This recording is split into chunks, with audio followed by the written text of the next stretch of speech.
Hello and welcome to the Brooklyn Rail's 545th New Social Environment.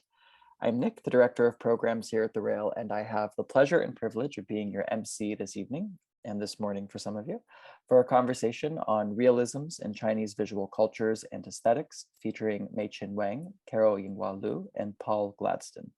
We're thrilled to welcome Emily Lee Luan here to conclude today's event with a poetry reading. Before we get started, the Brooklyn Rail acknowledges that Black Lives Matter and that here in New York, we are on Lenape-Hoking, the unceded land and waters of the Wappinger, Canarsie, Munsee, and Lenni Lenape people of the Delaware Nation and Shinnecock Indian Nation. We encourage you to check the chat for a living document of resources and actions. Over the past 22 years, the Brooklyn Rail has undertaken a miraculous journey, bringing together in a single monthly publication art, music, dance, film, theater, and literature, along with thoughtful social and political meditations. As a small nonprofit, we need your support. Please check the chat for more information and links to donate. And now to introduce today's guests and host. Art critic and curator Carol Yinghua Lu is a PhD candidate in art history at the University of Melbourne, a contributing editor at Frieze, and is on the advisory board of The Exhibitionist, and was on the jury for the Golden Lion Award at the 2011 Venice Biennale. In collaboration with the artist Liu Ding, she is in the process of researching the legacy of Socialist Realism in the practice and historical narrative of contemporary art in China. CSUN Professor Meiqin Wang, PhD, specializes in modern and contemporary Chinese art and teaches Asian art history courses. Her dissertation and published materials focus on the recent developments of contemporary art from China and their social, political, economic, and institutional implications in the context of commercialization, urbanization, and globalization of the Chinese world. And our host for this evening is award-winning critical theorist and cultural historian Paul Gladston, who is the inaugural Judith Neilson Chair Professor of Contemporary Art at the University of New South Wales. He recently co-edited the collected edition Visual Culture Wars at the Borders of Contemporary China from 2021, and is the author of the monograph Contemporary Chinese Art, Aesthetic Modernity, and Zhang Peili Towards a Critical Contemporaneity from 2019. Without further ado, over to you, Paul. Many thanks, Nick. It's really great to have Meiqin and Carol join us, two very powerful women in the field of Chinese art and contemporary Chinese art and culture. So thanks for coming along tonight. I'd just like to say to begin with that I'm speaking from Gadigal land in Sydney and acknowledge that sovereignty of that land was never ceded. I just want to make a brief introduction to our talk tonight. My esteemed colleagues here will go into much further detail, but if we could just have the first slide up, so the one after the title, Nick.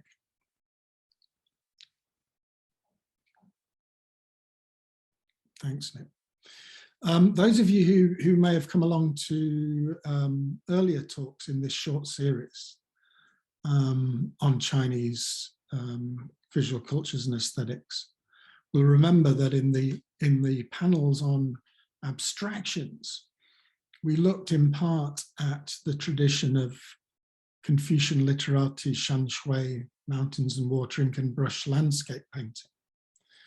And as we discussed, this painting was carried out, was produced by members of the literati, so-called literati class in China, many of whom were involved in the administration of imperial China up until the beginning of the 20th century. And that, although obviously a landscape painting like this is recognizable as a landscape, but it also involves significant abstractions in terms of technique and also aesthetic thinking. Although we have evident abstractions in a painting like this with the use of blank space in conjunction with ink and brush depiction, nevertheless, this painting was thought of by its producers as a realistic representation of the relationship of viewers and artists to nature, a resonant, realistic relationship. Move on to the next slide. And we'll talk about these things in more detail, but at the end of the 19th century, beginning of the 20th century in China,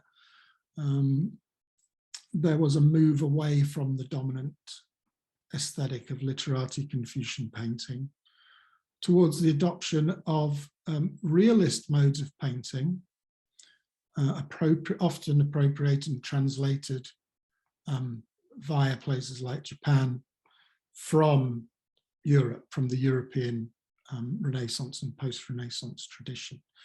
So here's an example in the early 1930s of a painting by the painter Xu Beihong, and it obviously has a recognizable stylistic resonance with the kind of history painting we find in the European tradition, but if it's dealing with and representing a narrative particular to China.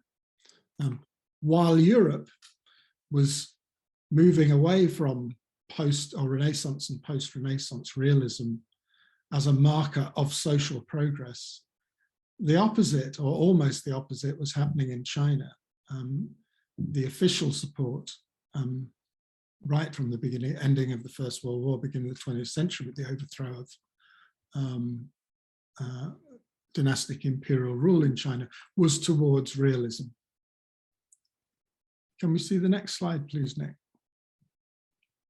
And this spread out through a whole range of movements. So the modern woodcut print movement, politically informed, politically engaged representation, which had a relationship to modes of socialist realism in the Soviet Union, certainly, and other parts of Europe. Next slide, please, Nick. And of course, this feeds through to modes of realist, socialist realist painting in China that most audiences will be familiar with right up into the 1970s and even beyond. Next slide, please, Nick.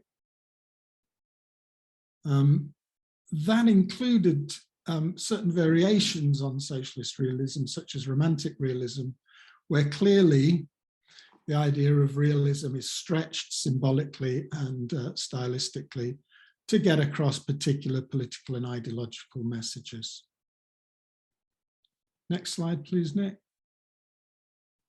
But it was also taking place, realism was also still inhering within the work of artists who are outside of official socialist realism. Throughout the history of China after the revolution in 1949, numerous individuals and groups were producing art of various kinds outside or at the edges of official socialist realism. And this is one example of such. Zhao Wenliang's painting from the early or the late 1960s, maybe the early 1970s. Zhao was a member of the No Name group, a kind of an underground painting group whose work was very much in the tradition of impressionistic, aestheticized image making, but nevertheless one that reflected a certain aspect of prevailing reality. Next slide, please.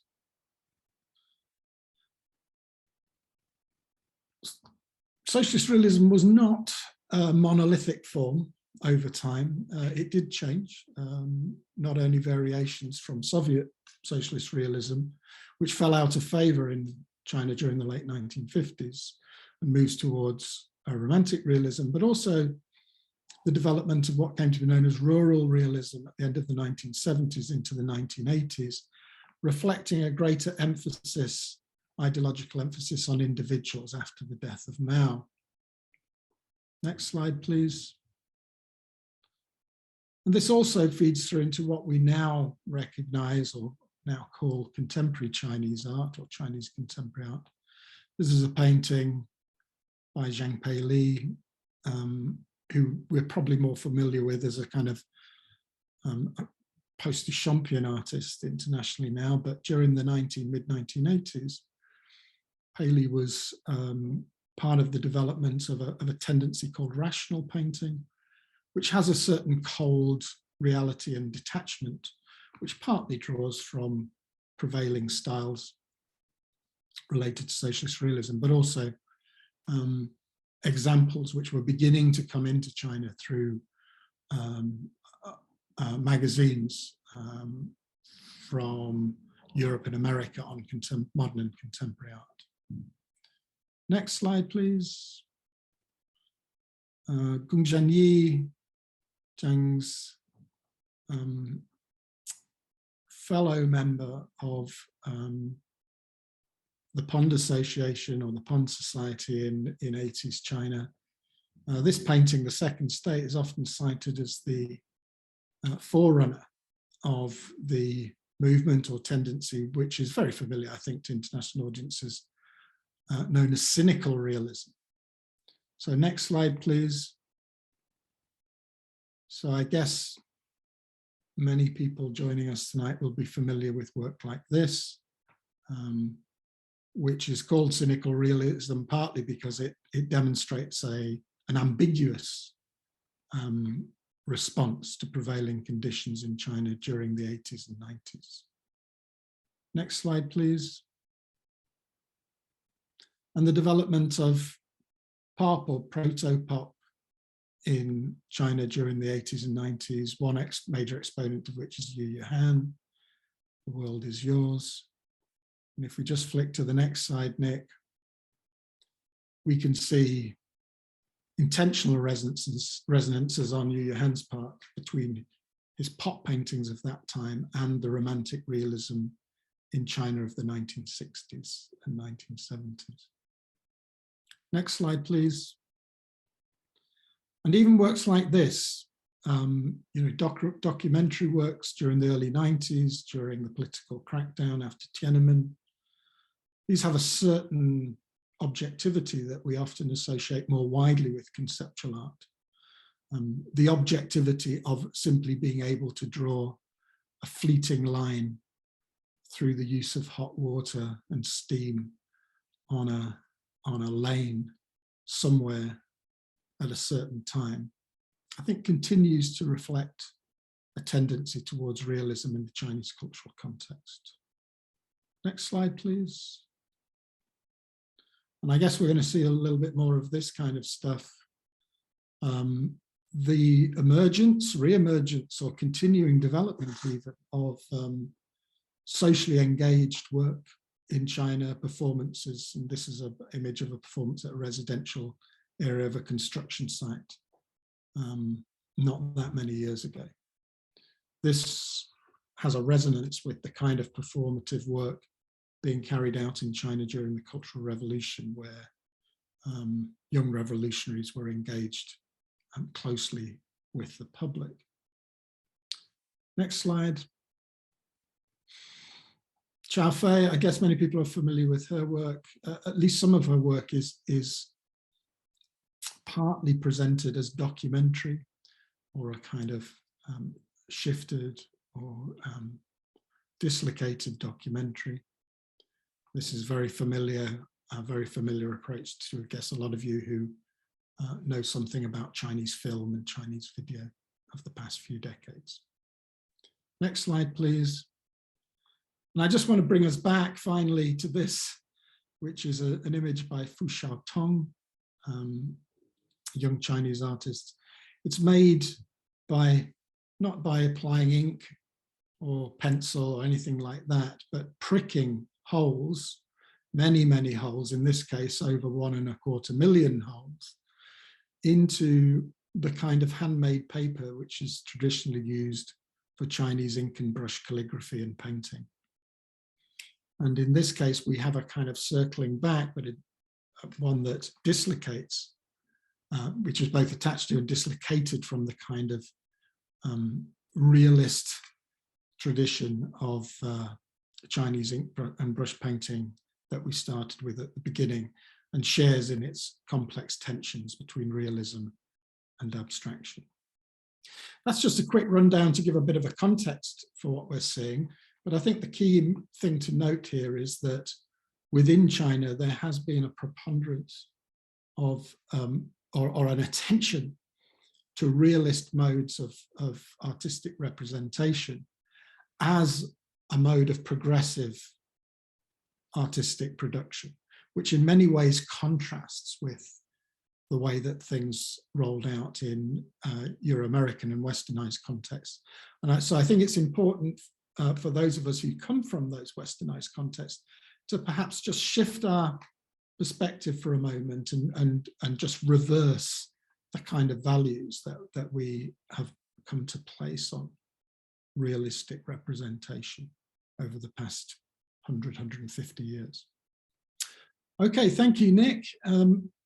I'm very pleased that we can now move on to Carol, who is going to tell us a little bit more in depth about the tradition of socialist realism and related forms in China during the 20th century.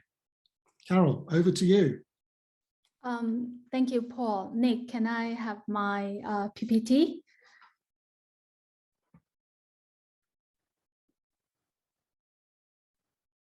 And I apologize that there might be some overlaps with my presentation, in my presentation with Paul's one, because he has actually given a very comprehensive overview of the evolution of realism in the 20th century of Chinese art history. While I will certainly touch upon similar figures and works even in my presentation, I hope to offer some more information in terms of the kind of ideological constructs and implications beyond the formal features of realism in China. So the issue of realism is a very complex one in China and would require a PhD to lay it out. My short presentation today can only touch upon some very superficial layer of this issue, but I will use this bit of time to walk you through a few stages of realism and its reception in China in the first half of the 20th century through to the 1980s. To talk about realism is a curation and transformation in China. One needs to distinguish two concepts.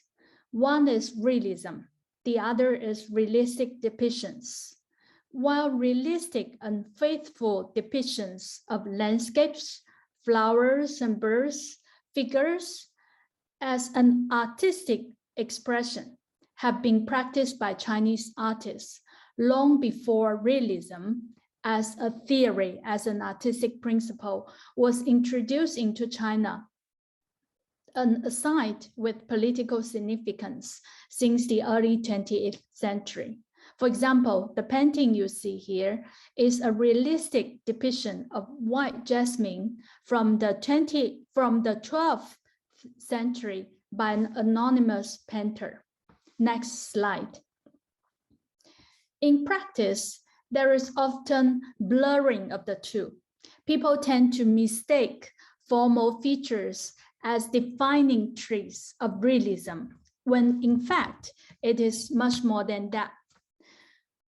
Western painting were introduced into China in the beginning of the 20th century by many painters and artists who have studied in Europe and Japan.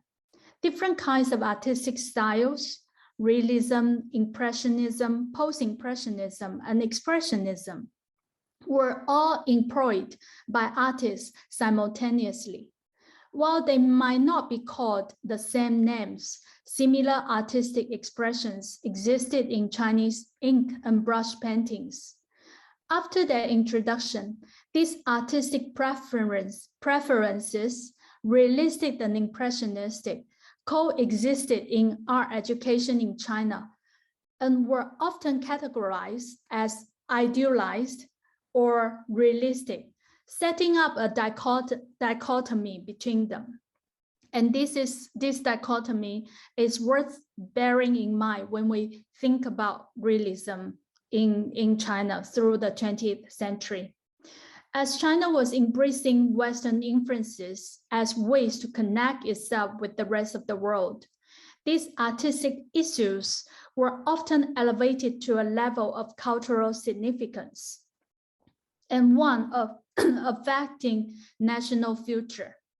Kang Youwei, the prominent political thinker and reformer of the late Qing dynasty, the central figure that's depicted in the painting I presented here, he equated oil painting to painting of the real and the true.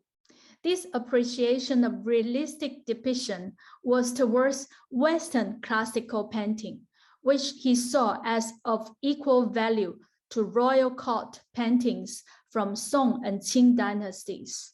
He highly praised its realistic rendering of subject matters and believed that such a realist approach can reform Chinese paintings and compensate for the shortcoming in Chinese paintings, which he believed to favor expressionist and implicit styles. Next slide, please. One thing to bear in mind is that the idea of saving the country from disasters and moving itself forward dominated artistic and cultural discourses since the beginning of the 20th century, at least until the 1940s. In February 1926, Xu Beihong stopped at Shanghai on his way back from France, where he was studying. In an interview with the press, he simplified Western paintings into realistic and impressionistic canons. He strongly advocated Western perspective and methods of composition in the academic realism of the late 19th century. He wrote, "Artists, like scientists, are guided by the search for truth. Just as mathematics is the basis of science, figure drawing provides the foundation for art." Since 1919 through the 1920s, Xu Beihong studied in Paris, where he learned from mentors who told him to perfect painting the human form in oil, study every part, working to embody the subtleties. Do not simply make something that dazzles the eye. One important background to this was that in the 1920s, the human figure made a spectacular return in visual art and literature in Western Europe. Following modernism's withdrawal from the interwar, during the interwar period, non-objective painting gave way to realistic depictions of the body, and experimental literary and artistic techniques were abandoned for artworks with powerfully individual characters.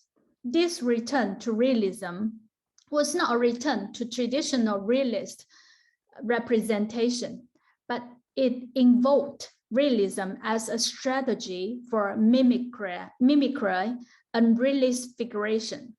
From 1920s to the 1930s, the number of Chinese students studying art in Europe, mostly in France, Belgium, reached a highest number.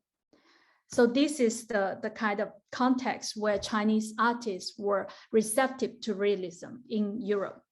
Xu Beihong's own work was based on realist principles. During the War of Resistance against the Japanese in the 1930s, he was deeply concerned with the suffering of the Chinese people. He worked this into his creations, vast oil canvases based on Chinese ancient legends and histories, such as the work you can see on the screen here. In his own work, he carried the tradition of using Chinese history to talk about the present. This painting, "The Foolish Old Man Removes the Mountains," is based on an ancient legend. One old man may not be able to move a mountain in his own lifetime, but he can succeed if he continues to work on it. It tells of the importance of teamwork and perseverance in the fight against Japan. The canvas bursts with energy, and Xu Beihong believed that movement represented a change from the inertia of literary art that he was also exposed to in his early education. Next slide. Upon his return to China in 1927, Xu began implementing his views as an art school teacher. His most significant post was as director of the Peking Art Academy from 1946. In contrast to the Republic's men's schools in Hangzhou or Shanghai, which continue copying old masters or Western modernists, Xu chose a different route. He insisted his students study life drawing for 2 years, like in Western art schools. So in application, in theory, and in his practice, he did stick to realist principles. But at the same time, we could see that a large number of his own works were like this ink and brush painting that I'm presenting on the screen here. It's not realistic in our understanding or in the principles that he was preaching.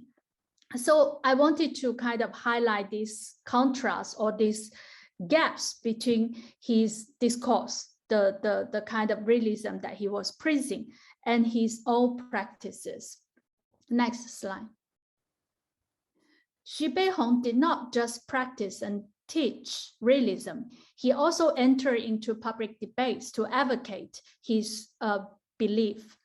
He had one of the most famous debate he had with modernist poet Xu Zhimo in 1929, who was educated in Britain. In 1929, the views of the two Xus represented two trends towards the study of Western painting at that time. Xu Beihong was advocating realism as a tradition from which to learn, whereas Xu Zhimo affirmed the innovative and independent spirit of modernism. This debate set realism and modernism up as two opposite sides that were not compatible with each other. And this is a problematic dichotomy that we need to question. Next slide.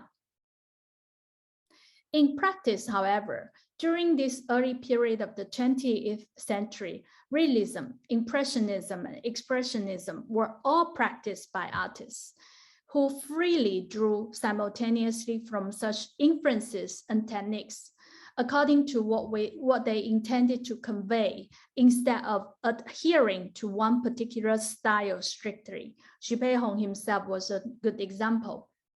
Yet in the face of national crisis, such as the invasion of Japan in the 1930s, the debate between art for life versus art for art became heated and hijacked the practices of art. It was no longer a formalistic stylistic preference, but an ideological leaning. In this dichotomy, realism was considered art for life, and modernism was considered art for art. The opposition between realism and modernism became exaggerated and broadcast broadly.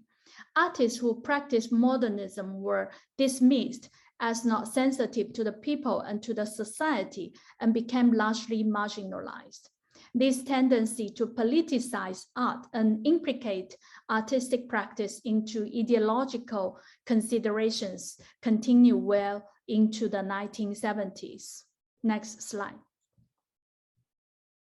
Control over literature and art and the establishment of its hegemony had been critical to the Chinese Communist Party.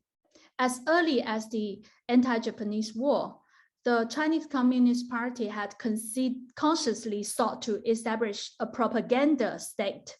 So when we talk about realism from the 1940s, we have to bear in mind that it has been tightly integrated into the political agenda of the Chinese Communist Party. Following the Yan'an Forum on Literature and Art in 1942, the CCP, Central Chinese Communist Party, asserted complete control over the practice of literature and art, first among writers and artists active in the CCP-controlled base, and then across the country, a process that was consolidated after 1949. The set of principles and policies for regulating art was based on Mao's definition of artistic and literary practices, excuse me, mainly emphasizing its ability to respond to political needs. Along with such a designation of literature and art's role in political reality, the CCP instituted a complex system to regulate and control their production. A symptom of such a system of control after 1949 was the increasing dominance of socialist realism as an officially sanctioned art form to be practiced and presented in public domains. So I show here, for example, the Chinese ink and brush painter Xi Baishi wrote this calligraphy couplet in 1956 as a present to the Central Academy of Fine Arts, where he echoed Mao's calling for art to come from the masses and to return to the masses. Next slide, please. The changing practice of realism and the debates around it took place during moments of political changes and relaxation in the 1950s and the 1960s. So actually, Chinese practitioners, while following the kind of dominance of realism and social realism, they constantly seek spaces to expand and complicate its meaning and principles of practice. Between 1956 and 1958, for example, there was a worldwide debate on realism. The theme of the discussion was how to assess and analyze socialist realism that had been around for 20 years by then. For socialist country and some left-wing literary and artistic communities of certain Western worlds, socialist realism was established in the 1930s was not just an artistic principle and creative method.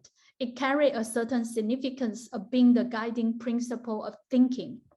But it also had the stigmas of being rigid and becoming kind of vulgar sociology, just direct reflection of social issues. So after Stalin's death in 1953 and the political changes and power transfer that took place afterwards, the critical reflections on this guiding literary and artistic program emerged.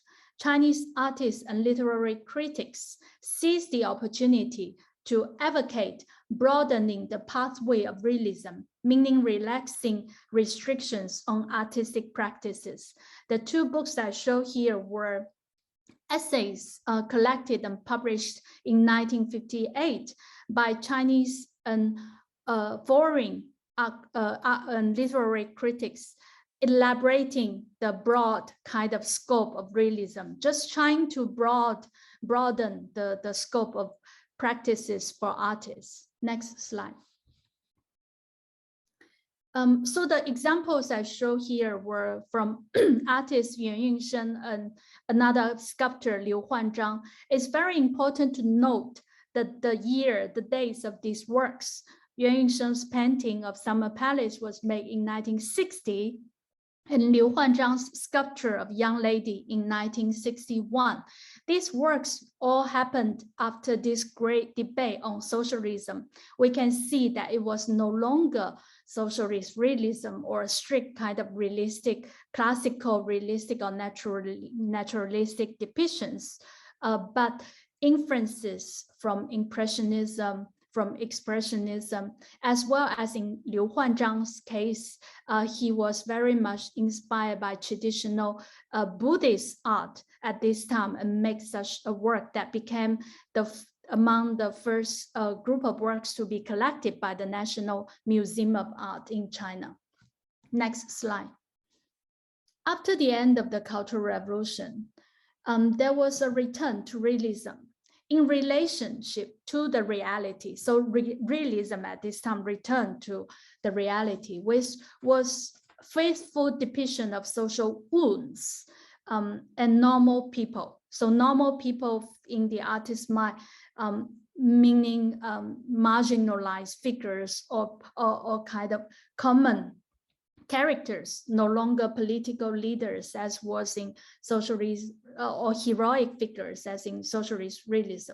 So this generation, this generated a wave of artistic practices that was termed scar art or rural realism, as Paul was referring to. Next slide. In the early and mid-1980s, a kind of new wave of realism emerged. Some art critics have called it rational realism, but in a recent exhibition that Liu Ding and I curated in China, in Beijing, we have tried to use the term neo-realism instead of rational realism. So neo-realism emerged in the early and mid-1980s. And here I show a work by Wei Qimei in 1981. Neo-realist artists during this period tended to shake up expressions of emotional and representation of typical characters in their works without any narrative content. So it's very important that there was no indication of emotion, there was no indication of narrative content. Their works were free of any moralization or attempts to criticize the reality. They did not convey any storyline, connotation, emotion, or attitudes. Instead, they appropriated, represented, or made collages of a certain subject, scenario, or character from real life by highlighting the subject of depiction itself. The main reason for this tendency was that artists were mostly wary of the artistic approach of socialism, especially the rigid use of the reflection theory and commissions of political works. They started to reflect critically on scar art and the formalistic tendencies which were born after the Cultural Revolution. They attempted to try all different forms of artistic expressions, hoping to remove the gap between the artwork and the audience in order to generate a striking visual image. So we see, for example, next please. Also, Wei Qimei's another work really influenced by Edward Hopper. Next, please. Or young artists like Li Bangyao or Chen Wenxi at that time, surrealism, photorealism, all different artistic methods were being mobilized. New realist artists threw off shackles of messages and narratives. They don't want to convey any messages, ignoring attitudes or expression of emotions in their works. So that's why they were called rational, because they appear to be very removed and have no indication of emotion. As there was no room for visual interpretation, the connotation of their works were torn apart. They insisted on the value of creating new images and believed that the nature of art would be pure and transparent. Next, please. As I have briefly mapped out above, from the beginning of the 20th century, realism was initially an artistic expression. Then it became a calling for left-wing artists who wanted to engage directly with the social reality and wished art to play a part in mobilizing popular awareness and exposing social problems. In the 1940s, it became more and more like a political principle and belief, and with increasing institutional structure to guarantee its application. Realism has taken on many faces and characters through the first half of the 20th century.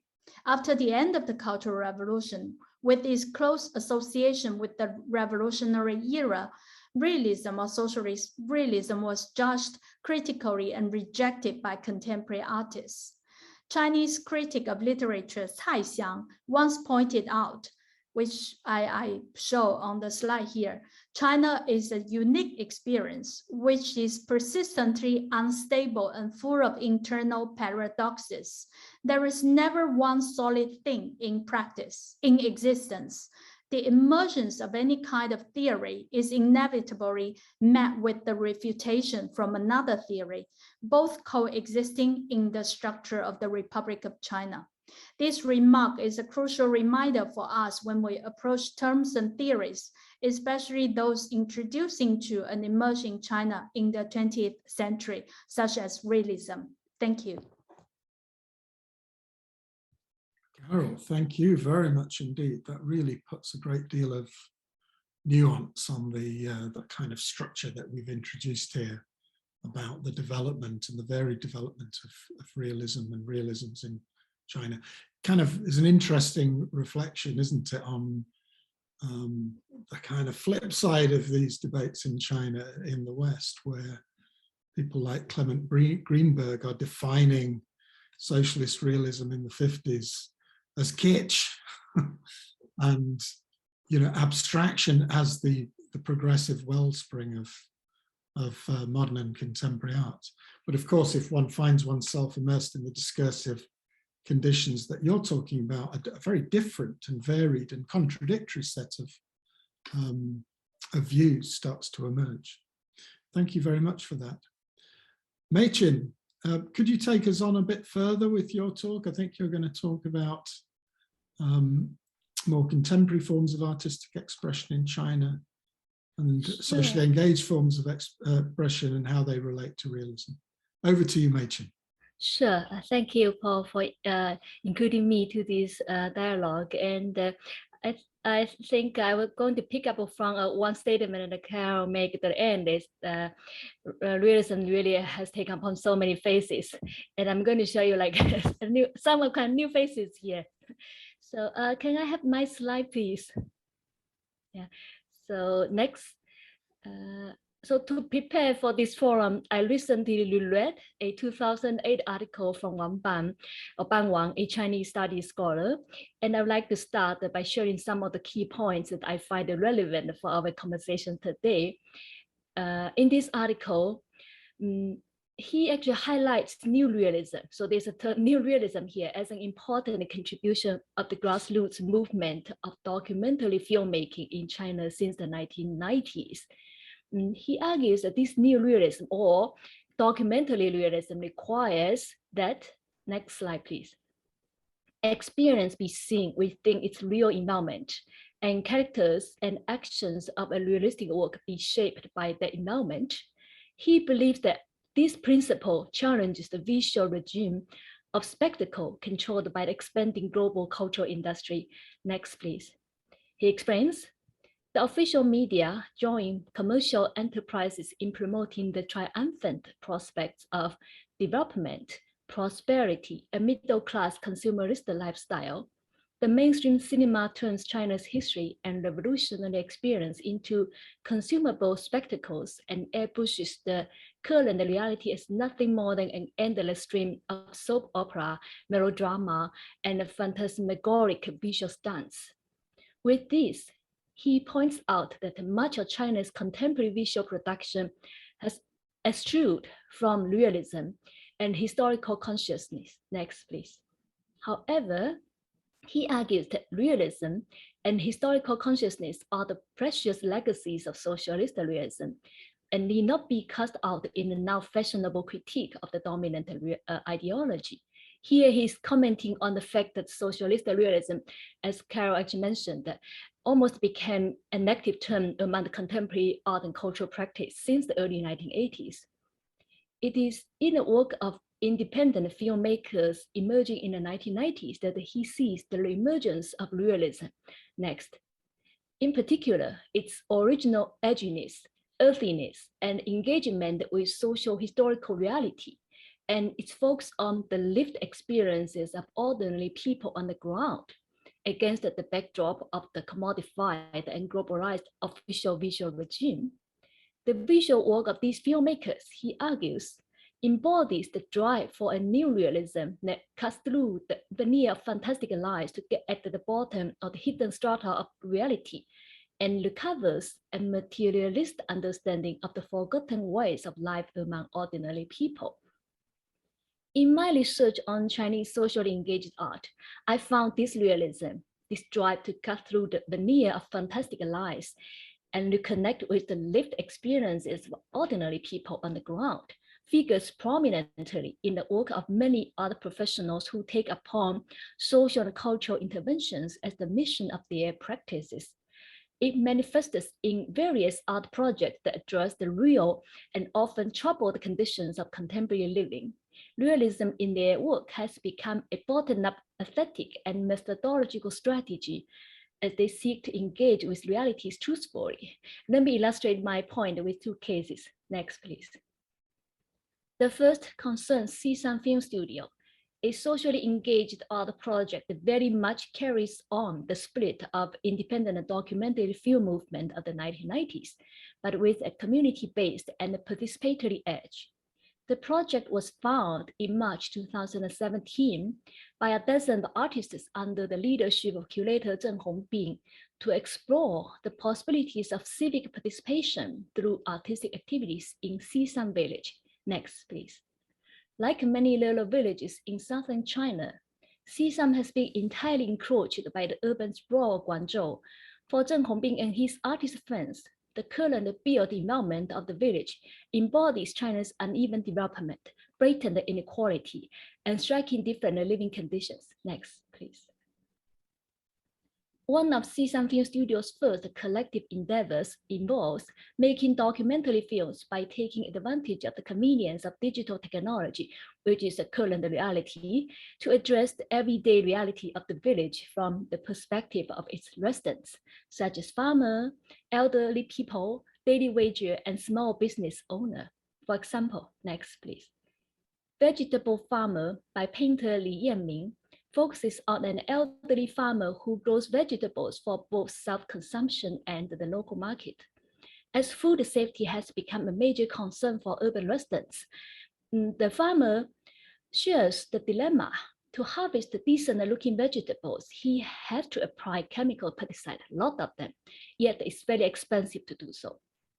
Through his personal voice, the film touches upon the issues such as ecological degradation caused by agricultural chemicals and the failing battle between individual farmers and high-tech commercialized agricultural firms.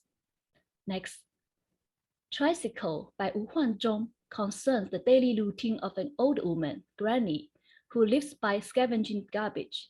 Wu's camera follows Granny and tells her sad story of having to work to support herself and her sick husband because their well-off son is not willing to help them. The director does not add any background music to the film, and the only sounds are those generated from the places and spaces where Granny carries on her daily work. Like a vegetable farmer, Tricycle centers on a single person's perspective and tells the story of a struggling life. However, the hardship of Granny is likely a common problem resulting from China's rapid socio-economic transformation. Next.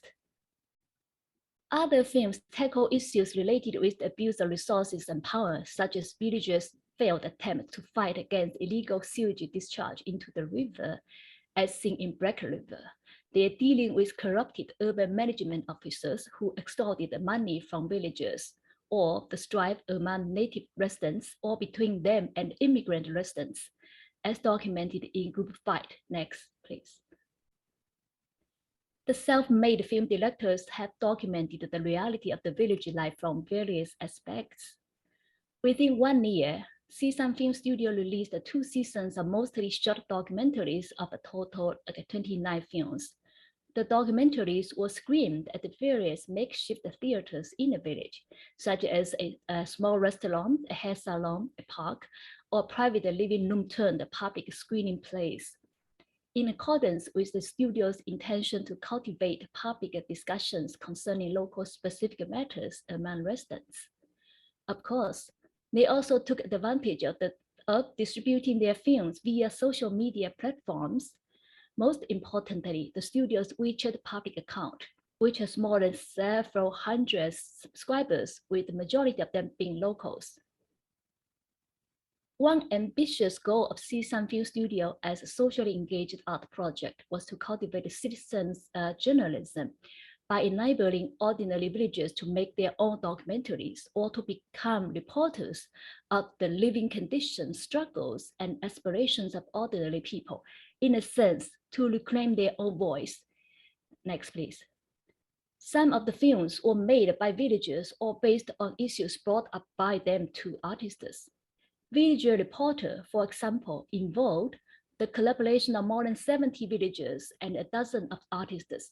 They visited Baishizhou, the largest urban village of Shenzhen, and investigated the soon-to-be demolished village and documented as if they were reporters through interviewing people, taking photos, and shooting video footages.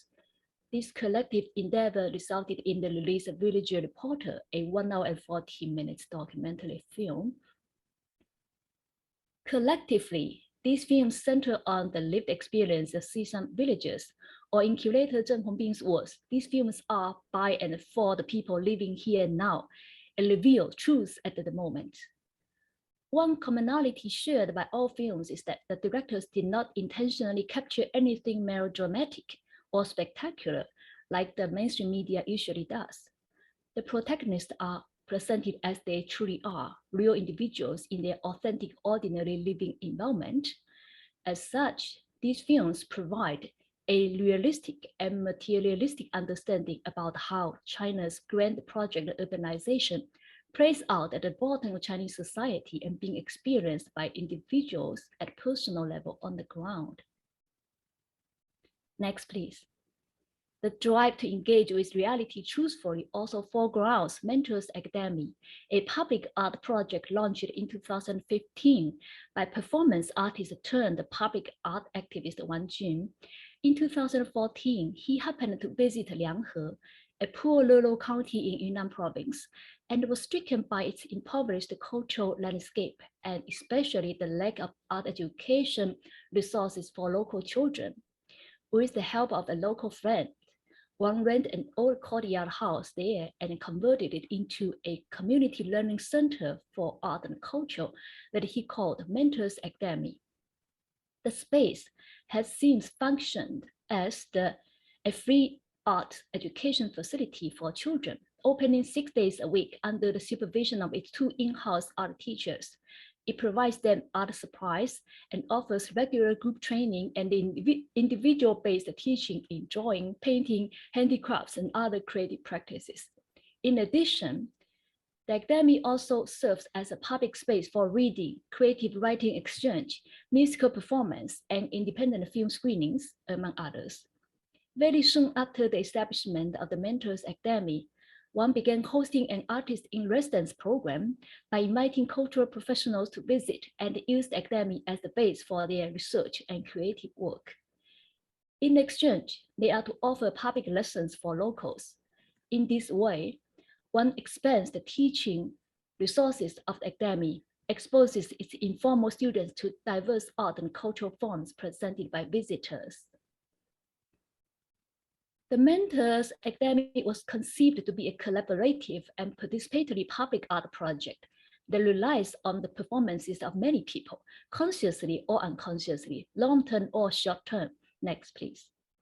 It begins with the establishment of the Mentors Academy, which unfolds in Lianghe County and has taken on its own life with or without the presence of Wang.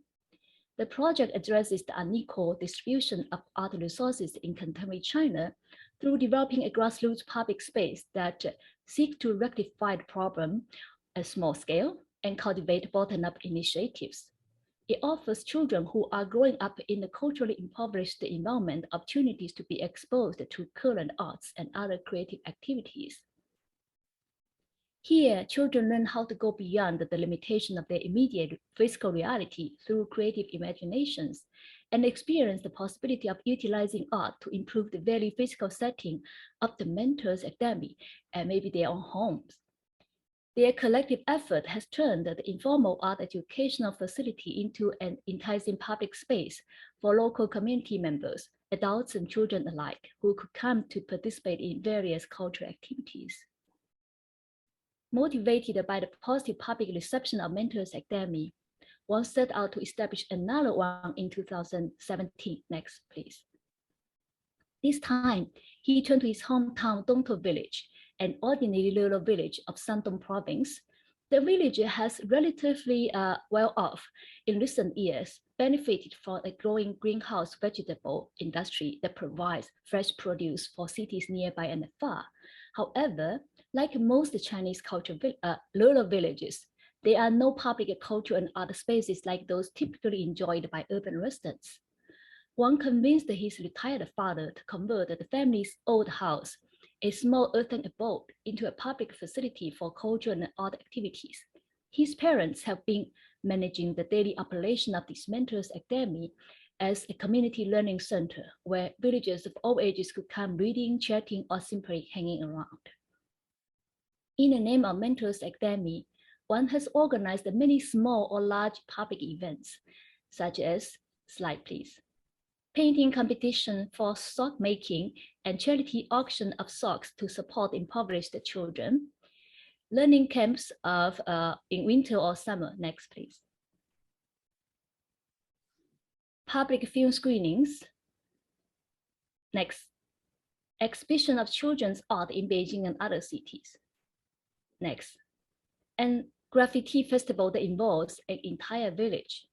Mentors Academy has also collaborated with several primary schools in remote mountainous areas, next please, and regularly provided them volunteering art teachers, art supplies, and other lessons, intersecting performance art, public art, children art education, and rural construction.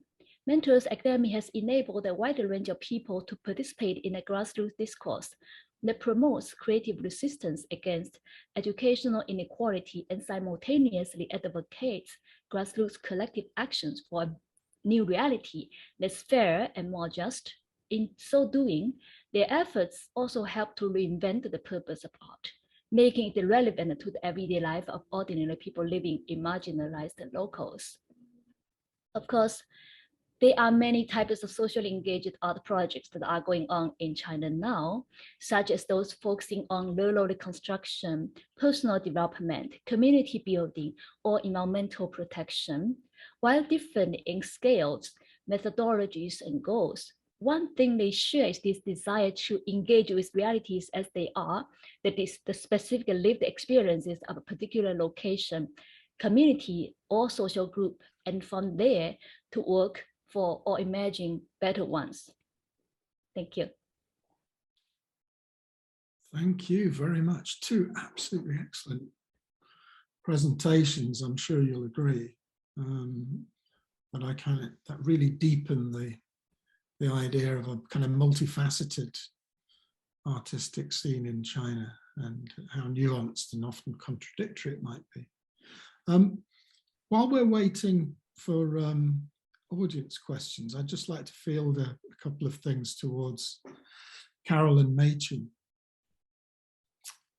Painting, poetry, calligraphy have been enormously important as part of Chinese culture over many, many centuries, not least because of their strong relationship to political governance and organization. And of course, socialist realism was certainly an attempt to maintain the significance of art in relation to dominant ideologies in the 20th century in China. But where do we think art is now? I mean, artistic production isn't always as closely tied to prevailing politics as it has been in the past. So how important is art to Chinese society and culture now? Perhaps we could start with Carol. This is a very big question. We only do big questions here.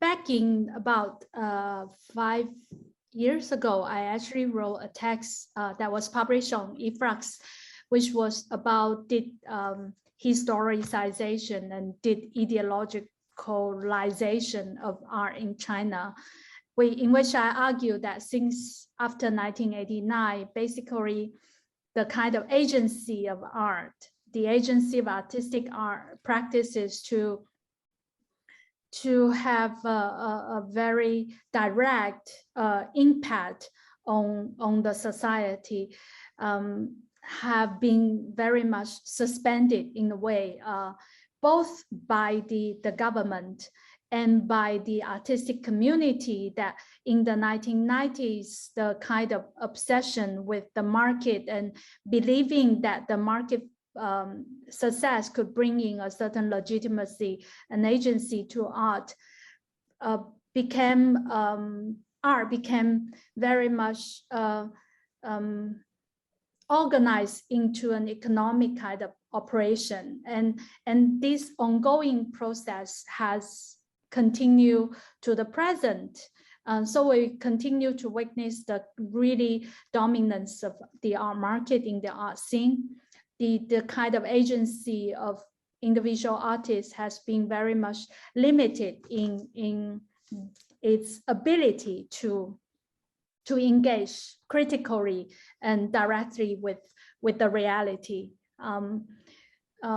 But at the same time, I also want to say that at this very moment, as we're going through really great challenges with COVID right now, and a lot of artists, my colleagues in the art community have felt very powerless in the face of such dramatic social disaster. Then I also want to argue the agency of art, the agency of kind of carrying on a certain practice within our own capacity. It might not make an immediate impact in this present moment, but for a long run, something might come out of our kind of persistence in questioning certain artistic issues and pursuing certain artistic kind of undertakings. Some of those that Meiqin was presenting in her PPT that has really great relevance to interrogating our very kind of solid, powerful reality. Thanks. I think that's a great point at which to ask Meiqin about some of the examples that she showed us of socially engaged artistic practice in China. Sure. You're a scholar of this in quite some detail. Could you perhaps tell us about the kind of impact which some of these projects I think actually has? One of the main impacts I'd say is like following up with Carol brought up the idea of agency. What the artists are really trying to do is really to expand the agency of art. So although the agency has been I think taken for granted is in the hand of the artists, but I think in the practice of socially engaged art, I see this either conscious or unconscious challenge of this like exclusive or exclusive agency of who owns art, right? Who has the right to art. So I really see what they are trying to do is really reclaim or allow people being traditionally excluded from the domain art to claim the right to art. And of course, in this process, the definition of art has been greatly expanded, right? To a greater level that a lot of things, the projects that are introduced would not be accepted or analyzed in the established kind of language criticism, because they lack the kind of ready-made vocabulary to discuss these. So it actually, in a sense, also urges the art community, the art critique, right, circle to also rethink and reframe their language, their conversation, their discussion, their debates about art, if they want to also engage in a sector of the art practice which is really going on and it's really like teeing up and building up momentum, I would say. In terms of, so I think your question, another point I would like to make is, in terms of the political power art or the official, the politics, the authority, what they consider art. I think Carol also mentioned, I think in the 1990s, like there's really a lack of the political, let's say, like this a relax of the ideological grip of the art, right? So art was left to the market, right? It became part of the open market. But really, I think in the past decade, we see this newly regained interest or grip of art. since the Xi Jinping administration started, and he gave I think probably many people know the famous talk, right? Almost like emulating what Chairman Mao gave in 1942, talks on the work of artists and the writers, right, in a literary circle. So I definitely see the political authority is really trying to regain like an upper hand of what art can be. So I mean, I think they have regained the faith in what art can do, right, to shape, to inform that kind of ideology that they want to carry out. I think that's an important point for those who might not be familiar with this. Xi Jinping, the current president of China PRC, made quite an important speech back in 2014, which was effectively a recapitulation of directives and speeches given in the 1940s and early 1950s, requiring artists to, get with the political project and to serve the needs of the masses and represent the life of the masses in many ways. Of course, now the diversity of art in China doesn't do that in such a kind of direct or crude way as might have been the case in the 1940s or 50s, but it's still a very important speech.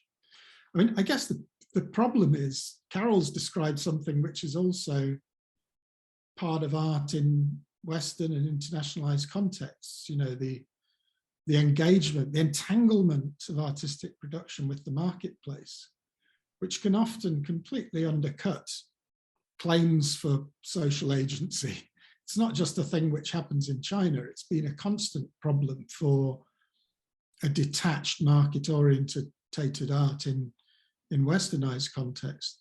And at the same time, of course, it would be wrong to just see that engagement with the market as politically autonomous. Of course, it's also part of prevailing political discourses in capitalist contexts. So we seem to have a kind of complex situation across the world now, really, in which art is struggling to find ways to want to remain relevant and to make an impact under differing discursive situations. I mean, is there some hope, perhaps, in China's persistent reworking of realism?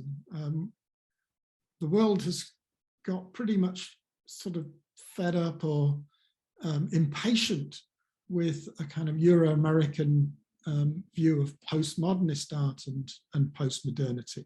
There's a much greater urgency, a sense that artists should be engaging with pressing and real-world situations like the Anthropocene, like conflict, like Black Lives Matter, all of these things.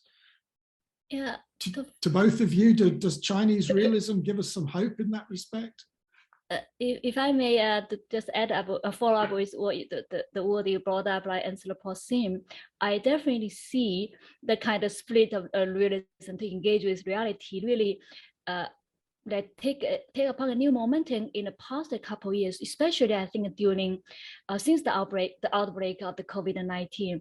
I see a kind of increase of many more artists engaging in ecological art, okay, if we can call ecological art, in all various disparate forms like urban gardening, recycling, or like art education. So I really see there's a newly gained urgency, and then there's an agency really prompted by this urgency to address the broken relationship between human society and the natural environment and all the natural ecologies that really have just make themselves very obvious is broken, and like really there's no time to wait around and see who is going to take actions first. I really see, at least among the artists that I follow, they really are taking actions. As a small scale doesn't matter, or big scale. I think the the suspension of physical interaction, right? It seems that the outbreak of the COVID-19 also opened up a lot of opportunities. I've seen a lot of projects going on, let's say internationally or globally, right? With the, the availability of Zoom and other internet conferencing tools. So I think for me, I am quite excited about what's going on in terms of the term. I actually like to call it the eco-public art, because the ecology art that I see the artists are engaging in now is not just about scientific research, right? And then catching up with statistics, but actually they are interested in making scientific research accessible, right, to the urban residents or a group of people within a specific location, and they can work together. So I see that is really a new kind of public engagement, let's say mobilized or under the strategy of ecological art. And I see really a combination of an integration of ecological art and public art that's going on in China. Thank you. I'm going to ask one more question, but dear audience members, do feel free to post your questions in the chat function. We'd be happy to put them to our two panelists here today. Over to you, Carol. Sort of similar question, but how much faith can we have in the ability of artists to make impact? How would we measure it? Does it matter that we can measure it? I argue against not measuring it. I feel that one of the kind of major challenge to artistic practice in China through the 20th century almost is that it lacks a certain autonomy, or the space for its own development. Is constantly entangled in so many political agendas, so that the kind of theories hijack the practices. And at this very moment, I feel kind of very pessimistic, because wherever you turn in the reality, the problems that we see now are fundamental and so structural that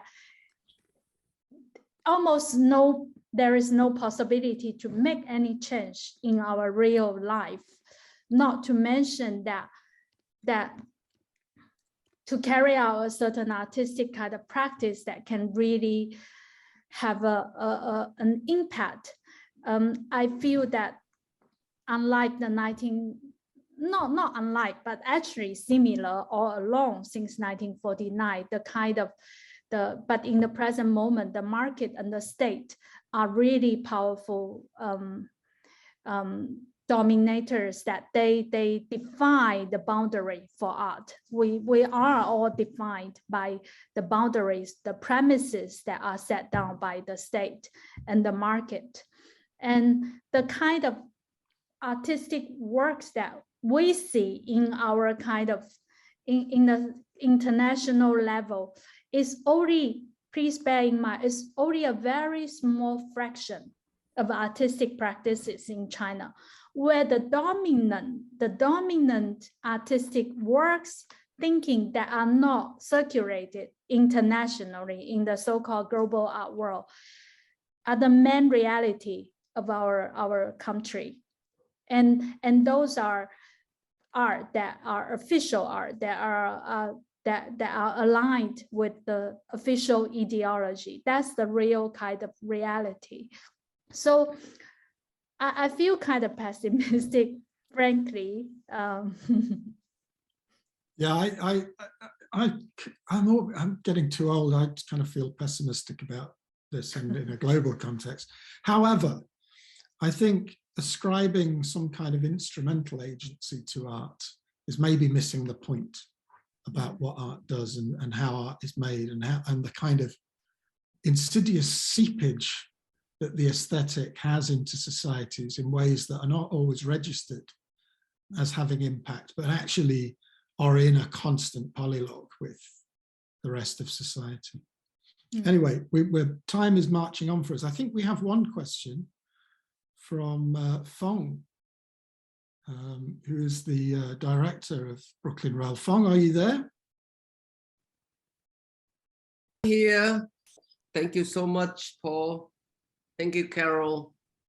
Thank you, Meiqin, and for this stimulating conversation. And in regarding, I don't know whether I heard the whole entire conversation, because I just came home from a meeting in Manhattan. But I'm interested in realism as an outgrowth of Impressionism. Because when you think about Impressionism in France, you know, it really was a way of moving, moving onward from what was established by the Renaissance for so long. And the word Impressionism is so curious to me because Impressionism means something that came upon you at the total impression. When you meet someone, for example, you have a total impression. And it's interesting in the application of paint. When you make house paint, Paul, you put a primer before you put the actual, whatever the color you want on it. And that's what called impression. So thinking about, Asian art in general, especially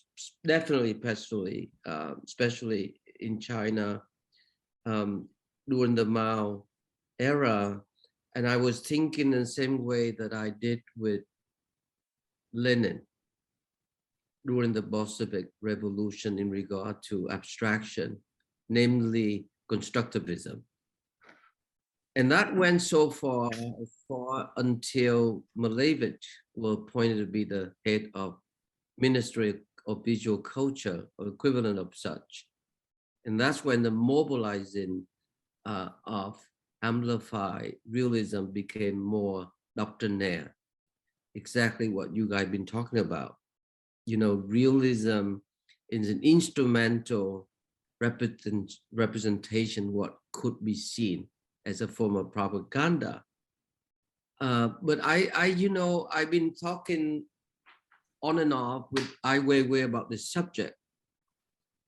And he was very successful in mobilizing abstraction, minimalism, whatever that he can accumulate from the West. So my point is that there are incredible exceptions. Yang Peimin is a great example, and other too.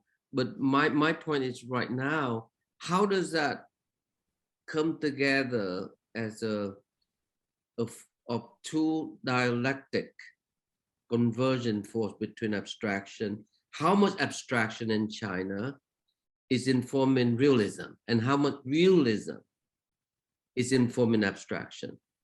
I mean, that's a very basic question, but I've been thinking about that for a long time. How one inform the other? I mean, that's my question to all of you. I guess another way of putting that is this constant tension between the aesthetic, the felt, the indistinct, the impressionistic, perhaps, and this desire for realism, engagement with reality. And moreover, that art plays some kind of role in changing reality in a progressive way. Yeah. So I think to push that over to our two contributors, what's the relationship between the aesthetic and realism here? Is one of the prices that we pay for this wonderful socially engaged art a loss of aesthetic, or is the aesthetic retained there in some way? And Carol, you showed there's some fantastic paintings, neo-realistic. I love that title, by the way. It captures all of the diverse forms of realism, I think, in China at the beginning of the 80s. In many ways, those paintings rely on the aesthetic. They rely on the indistinctness of feeling and a certain tone or atmosphere to make their point. I mean, has that been lost somewhere in Chinese art, or does it survive somewhere? So Meiqin, you first. What do you think about this relationship between the aesthetic and realism? I think it's very not productive to really trying to figure out which one dominates and which one is like being served as instrument. I kind of look into the potential of art as a, I'm not going to say liberating, but definitely as a platform to open up imagination and imagine alternative reality. That's really what I see the value in socially engaged art. Now, via the tool or instrument or catalyst of art, you really open up all new possibilities. And that I see is really the value, and I see this both aesthetic and social, if that's like the two dichotomy you brought up. I really see that that's where I see the value of socially engaged art. Great. I mean, that's certainly the post-Enlightenment legacy, isn't it? That's the kind of idea that we have of art's function. Carol, what do you think? I think for artists, the issue of realism and abstraction is really not a real issue. It's an issue that exists in a lot of public discourses. And as I said, that one should bear in mind that this dichotomy between realism, modernism, between realism, abstraction, is really an artificial one. It's one that's set up by political discourses and really heighten the tension, where for individual artists, it's just artistic tools. But in the meantime, I would also say that the realism, the kind of academic realism, is still a dominant artistic language in our academies and in artists who work in the official circle in China. So it's not to underestimate its lasting legacy. And also this kind of realism, academic realism, remain very much in the aesthetic forum, aesthetic arena, and have no real direct engagement with the reality. It's just realistic depictions without having any humanistic kind of agenda that has real concern, genuine concern, or critical reflections on reality. So that's why in the beginning of my talk, I said that we need to differentiate realistic depictions as artistic techniques and realism as an artistic canon. Yeah, I agree with you, Carol, and I agree with you, Meiqin, too, when you say it would require too many endless PhD to explore this easy labeling, I would say, because, you know, it's very convenient to depict, let's say, the iconography of Christ on the cross that demands so much drama, you know, so much depiction of how he sacrificed his body. Whereas as opposed to Buddha under the Bodhi tree trying to reach nirvana, you know, is a very passive image. And I once talking to my friend Mark Epstein at Harvard, who's really trying to understand Freudian analysis and Eastern philosophy, namely Buddhism. And we were talking about this absent and present as a concept. Still, I think that within the Asian philosophical tradition, although the emphasis on the individualization is so strong, there are strands of aspiration to assert individualism throughout. It's been suppressed. So it's very hard to depict and analyze as to how certain artists have this, you know, greater ambition than others. And when we think about that, and then it creates the whole kind of hierarchy as an intellectual analysis. And that's something I'm thinking deeply about now. As the world becomes as a global situation, you know, it's not something that we can afford to study in fragment in a very hermetic, insular niche, why the world becomes so complex. Like, for example, now what would China do in response to Putin, and I know that artists as free thinker is number one enemy to any sort of tyrant. We know that. And this is what we are striving to understand, how we come as solidarity.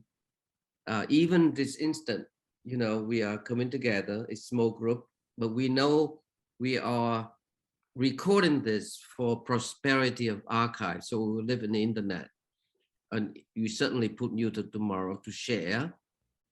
So that's my interest at the moment, how to bring all of us together and think in ways to not to provide, any kind of social political solution, but to the way to protect our independent, autonomous, I would say, aspirations. So that's where I would end. But unless you have some idea how we can amplify it further. I think we've probably made more use of our time than we should be allowed. So I think on that very kind of uplifting note, I think we might draw a line there. I think what we have done today is had two speakers who've been able to give us an understanding or an insight into Chinese art that's extremely clear, and at the same time very, very complex. Yeah. And I think that's very much part of what you're suggesting, Fong. I think that clarity and complexity has to be part of the kind of debates. But I think I need to throw this over to Nick, really, because our poet is waiting in the wings and is about to speak to us and give us a reading from some of her poetry, which I think will be excellent. Thanks to everybody. Nick. Thank you. Thank you. Yes, thank you so much. Can you hear me well? Yep. Yes. Okay, great. Sorry, I just got a notice, but I want to, of course, thank you all so much for this wonderful, wonderful conversation. Thank you, Meiqin and Carol, for these wonderful presentations. But yes, as Paul said, we have a tradition here of ending our community events with a poetry reading. And today I'm thrilled to welcome our poet laureate, Emily Lee Luan. Emily is a Taiwanese-American poet and essayist. Her debut poetry collection, Return, won a Nightboat Poetry Prize and will be published in 2023. A former Margins Fellow at the Asian American Writers Workshop and the recipient of a Pushcart Prize, her work has appeared in the Best American Poetry 2021, Best New Poets 2019, American Poetry Review, The Offing, and elsewhere. So thank you for joining us, and over to you, Emily. Thank you, Nick. Can everybody hear me okay? Yes. Great. Thank you so much to Brooklyn Rail for inviting me to close this amazing discussion. Feel like it's a rare and lucky opportunity to get to learn before I read. I was taking notes while Paul and Meiqin and Carol were speaking, so I feel lucky to be here and to be part of the event. I'm just going to read 3 poems. Yeah. I put tasks I do for free into a folder titled Jobs. There are not enough hours in the day before I have to perform affection. That's an objectively robotic thing to say, my therapist tells me, when I speak about my responses to sentimentality. My weekly battle with the laser printer, a kind of intimacy, my pleading. I don't want your flashing red light, I say, telling me you won't go. I wear shoes I found on a sidewalk. That must mean something, my feet bathed in the ghost of someone else's feet. When Cynthia, the taller and much older cousin, looked under the deck and saw that the baby birds in the nest had their heads bitten off, I screamed until someone inevitably told me to stop. I've always been this sensitive, hands clapped over my ears. A pure emotion, like thread trickling from a spider, is rare and terrifying in its precision. After the particularly stressful movie, I provoked a fight. Or should I say, the fight lived in me, and then it was rattled out of me by the screen performance of other griefs. All emotion feels to me a kind of performance. I'm trying to unlearn that now. At the cafe, my laptop screen kisses the screen of the laptop across from mine. Moi. But the screen already has its partner. The acupuncturist smoothing tiger balm on my shoulders every week. That could be enough to live for. Who will love me when my Wi-Fi code runs out? I break my grandmother's $100 bill on squash and eggs. She touched that bill. I saved it as a greedy child.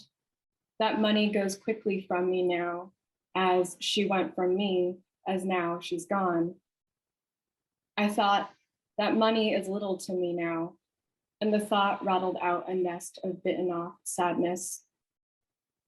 I was in Chinatown when the building with the archives burned, but I didn't see the smoke. That's where those beautiful archives are, I'd said to my companion and pointed freely.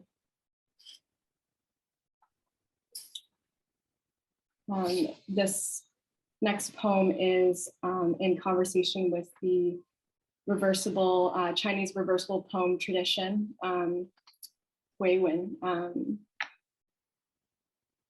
It's called She's the Only One Who Hears Me Sing. She's the only one who hears me sing. The only one who hears me singing, she. Only one who hears my song. One hears me sing, no, she's the only. Who, me? I'm my only. Hear me sing her only song. I sing, and there's my only hearing. Sing her to only. Sing me into hearing I, who is my only. Hearing why my onlys she sings. Who's hearing ones to singing? One, the only one, only my only, sing me. The she who sings, hearing all the way to one. She's singing. In it, I hear my onely.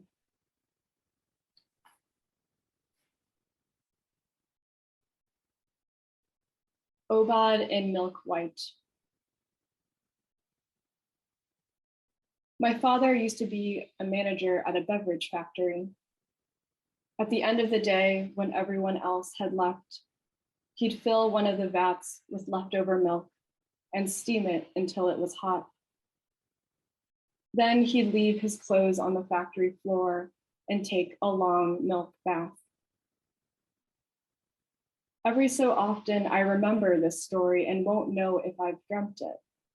My father in the milk fog and silver machinery. Those were the days my father ran up debts of beer and cigarettes at the local store, and before my long-haired mother began working at the factory. I imagine his body disappearing into white, his full head of black hair, the first exclamation of a calligrapher's brush on rice paper. Did he long for a woman who could become my mother? Did small sounds in the silence frighten him? I want to inherit loneliness from the scene, but what do I know of my father's dreams? I'm still creating my own mythology of moving water, the field mice tunneling through ice in deep winter. When I draw a bath, I'm usually trying to take myself from sadness and into sleep. And in the blackest hour of morning, my head calls back my body, like the bird that circles high above, singing, Hui, Hui, Hui. Thank you. That's wonderful. Thank you. Definitely. Excellent. Thank you very, very much. Beautiful, Emily. Yes, Thank you so much, Emily, for sharing your poems with us. And what a beautiful way to conclude this conversation. Once again, I want to thank you, Carol. Thank you, Meiqin. And thank you, Paul, for organizing yet another great conversation. As Fong mentioned before, we encourage everyone to view our archive of these conversations on our YouTube channel, where we will upload today's conversation shortly. Join us tomorrow at 1 p.m. Eastern for a conversation with artist Annabeth Marks and Rail Editor-at-Large David Rhodes. We'll conclude with a poetry reading by Anna Gerten Wachter. You can now all turn on your microphones to say hello and goodbye, and thank you all so much again. Thank you, Nick. Thank you. Thanks, Nick. Thanks, everyone. Thank you, Paul. Yeah. Thanks, both of you. Fantastic. Jen. Thanks to Nick and his people. Bye, Carol. Thank you. Bye, Paul. Thanks for Great. joining, Jane. Very well. Bye, And everyone. thank you, Emily. Thank you. Thank you. Emily. Carol. Thank you, Meiqin. Thank you, Carol. Thank you all. Keep up the good work. Okay. We'll say Thanks a lot, Fong. yes. Thanks for your contributions. Good night to some of you and good morning to others. Yes, Absolutely. it's almost lunchtime here. In solidarity. In solidarity. Take Absolutely. care, everyone.